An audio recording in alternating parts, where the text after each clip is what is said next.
I've got a rebuilt steering rack, and I'm going to throw that back in my D3. So let's not muck about, let's just get into it, eh? Now first up, I apologise if things are a little dark or a little noisy.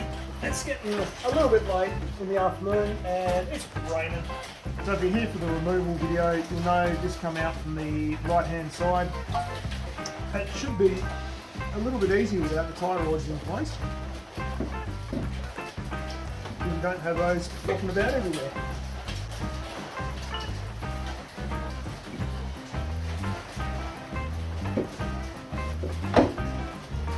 This is probably the tightest squeeze, just getting that input steering pinion back in. And there we go. And we can just sit it back in its slots. So there's only 2 bolts that hold this whole thing in the car. One's here, one's on the other side. So like I said, there's only 2 bolts that hold this in place. One either side here. And just like that. So you've got these nut on the back that kind of hangs in place. And these are tightened up to 175 Newton meters. Yeah, it's just a matter of getting those nuts to sit on correctly. I don't know if I have successfully done that yet. Nope. Who would have thought it'd be so hard to get a bolt in? So I've just nipped that up. I'm going to throw the one on the other side and we'll torque them up. Now don't go too nuts when you nip up that other side, otherwise you have to loosen off again to get this bolt back in. So 175 for the torque on these. And it helps if I get the right socket. 18, not a 19. Must have had that on the torque wrench for something else.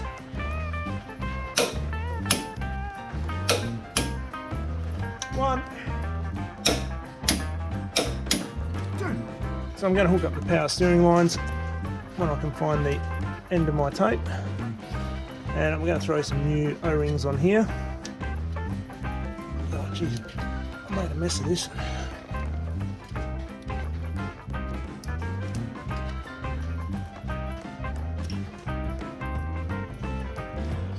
Give it a quick squirt with some brake clean.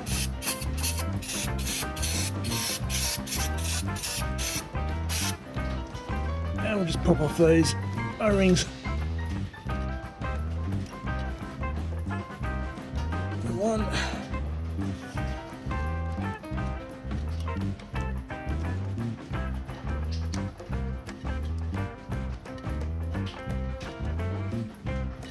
Ow!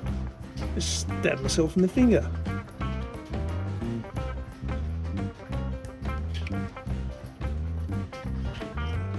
So I've just got my O-ring kit, so just find one that is the right size. 5mm one, that one seems alright. It's probably not a 7, it's a 6.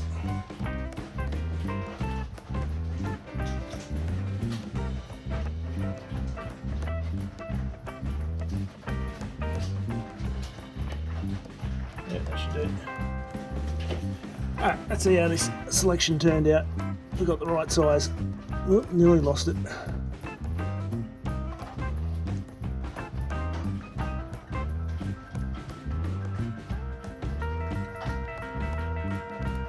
Got a smaller one on here, and where did I? Yeah. And 5mm and a 6mm. There we go. As always, a little bit of O-ring grease on these. And that is ready to go back in.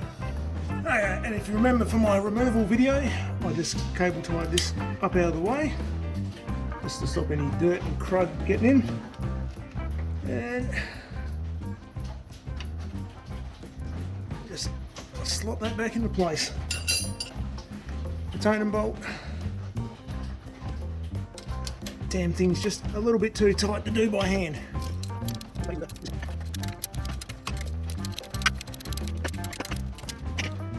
And this little bolt is 22 Newton meters. Done. And we have the little, what do you call it? It's a power steering line. It's a little support bracket. So this one is a pain. But it is 10 Newton meters. And there's just a little room for people like me to get into working.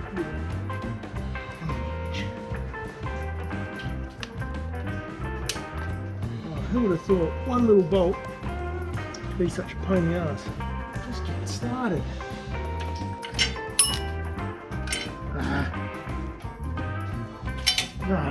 Fuck's sake.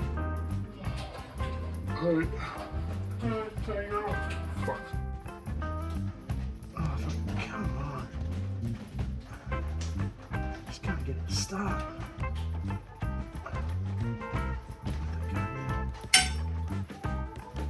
Stuff ready to go or not? I haven't started doing it, but I'll put the chickens away and down in my washing. Why is it always the simplest little bolt that makes your life difficult?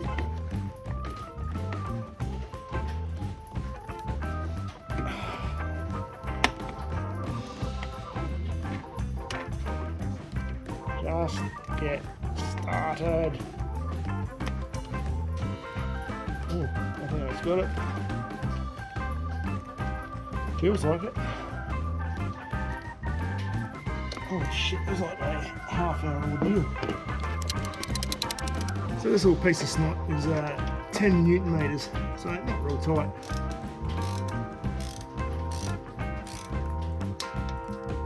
So next major task is to get the universal joint up on the end of the steering input.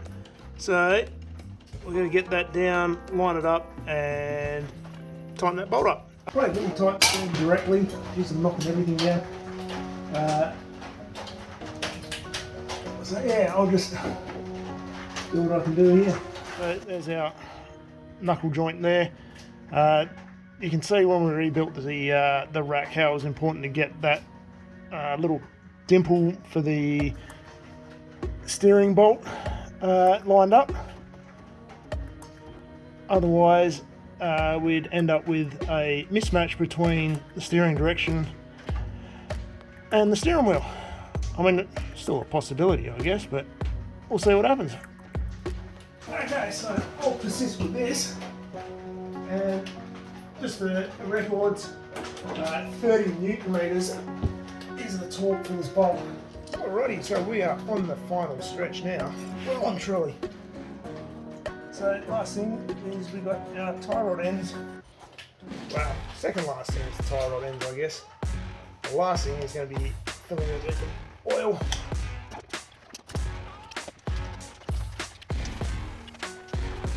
I'm just going to use some Stilsons to tighten up this inner ball joint.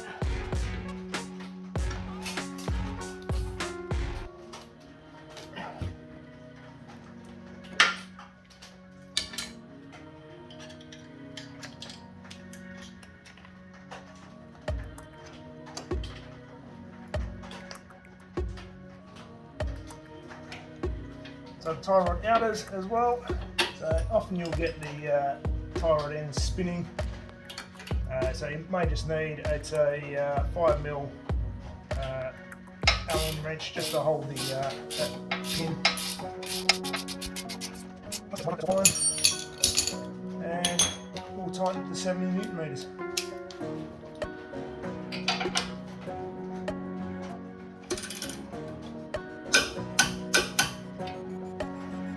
It's not overly tight, but they don't need to be because the taper is what holds it in place. So of course the left-hand side is just a mirror image of the right-hand side. These tie rod ends are far easier when you don't have the gaiters on, but